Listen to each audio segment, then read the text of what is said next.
നമസ്കാരം. ദിവസത്തെ പ്രധാന വാർത്തകൾ ചർച്ച ചെയ്യുന്ന സ്റ്റേറ്റ് ഓഫ് ന്യൂസിലേക്ക് സ്വാഗതം. സംസ്ഥാനത്ത് ആശുപത്രികളിലെ ചികിത്സാ പിഴവുകളുമായി ബന്ധപ്പെട്ട് നടപടികളിൽ ആരോഗ്യവകുപ്പിന് വ്യക്തതയില്ലെന്ന് വിവരാവകാശ രേഖകൾ. കഴിഞ്ഞ 4.5 വർഷത്തിനിടെ സംസ്ഥാനത്തെ ചികിത്സാ പിഴവുമായി ബന്ധപ്പെട്ട് വിവിധ സംഭവങ്ങളിലായി 43 തവണ ആരോഗ്യവകുപ്പ് മന്ത്രിയുടെ ഓഫീസ് റിപ്പോർട്ടുകൾ തേടിയതായാണ് പുറത്തുവരുന്ന വിവരാവകാശ രേഖകൾ വ്യക്തമാക്കുന്നത്. ചികിത്സാ പിഴവ് സംബന്ധിച്ച് ആകെ പരാതികളുടെ കണക്കും സ്വീകരിച്ച നടപടികളും ക്രോഡീകരിച്ച് സൂക്ഷിച്ചിട്ടില്ലെന്നാണ് ആരോഗ്യവകുപ്പ് നൽകിയിരിക്കുന്ന മറുപടി. തുടർ ചികിത്സയിലും സഹായധനത്തിലും കണക്കില്ലെന്നും ആരോഗ്യവകുപ്പ് നൽകുന്ന മറുപടിയിൽ പറയുന്നു.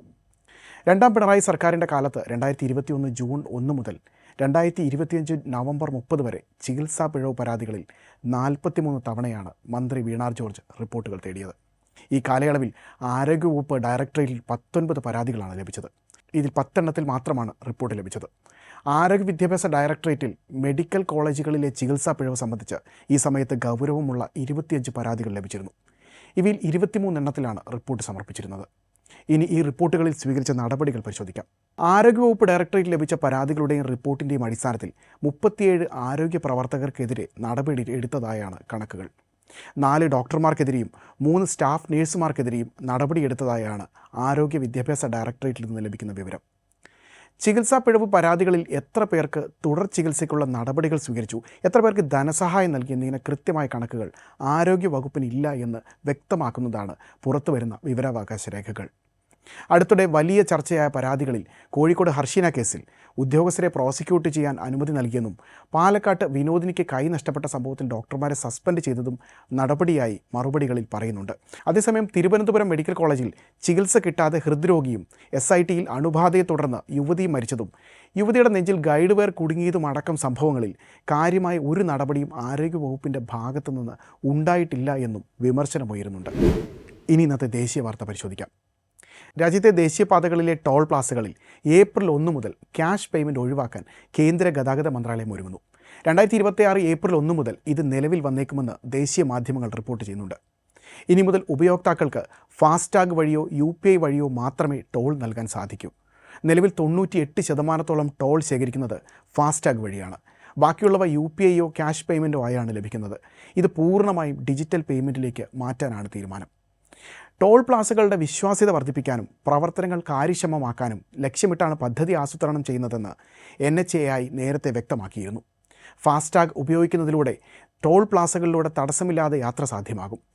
പണമടയ്ക്കുമ്പോഴുണ്ടാകുന്ന തിരക്കും കാത്തിരിപ്പും സുഗമമായ യാത്രയെ ബാധിക്കുന്നുണ്ടെന്നും ദേശീയപാത അതോറിറ്റി നേരത്തെ ചൂണ്ടിക്കാണിച്ചിരുന്നു.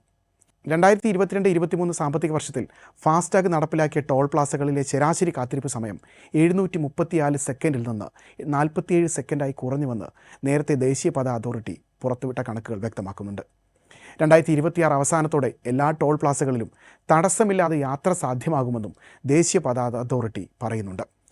നിലവിൽ പ്രവർത്തന സജ്ജമായ ഫാസ്ടാഗില്ലാതെ ടോൾ ബൂത്തുകളിലെത്തി പണമായി ടോൾ നൽകുന്നവരിൽ നിന്ന് ഇരട്ടി തുകയും UPI മുഖേന നൽകുന്നവരിൽ നിന്ന് 1.25 മടങ്ങ് തുകയുമാണ് ഈടാക്കുന്നത്. ഇനി ഇന്നത്തെ അന്താരാഷ്ട്ര വാർത്തയിലേക്ക്. പ്രസിഡന്റ് ഡൊണാൾഡ് ട്രംപ് ഏർപ്പെടുത്തിയ വിവാദ ആഗോള താരിഫുകൾ US സുപ്രീം കോടതി റദ്ദാക്കി. പിന്നാലെ കോടതി വിധി മറികടക്കാനായി 150 ദിവസത്തേക്ക് പ്രാബല്യമുള്ള പുതിയ 10% ഗ്ലോബൽ താരിഫ് പ്രഖ്യാപിച്ച് ട്രംപും രംഗത്തെത്തി.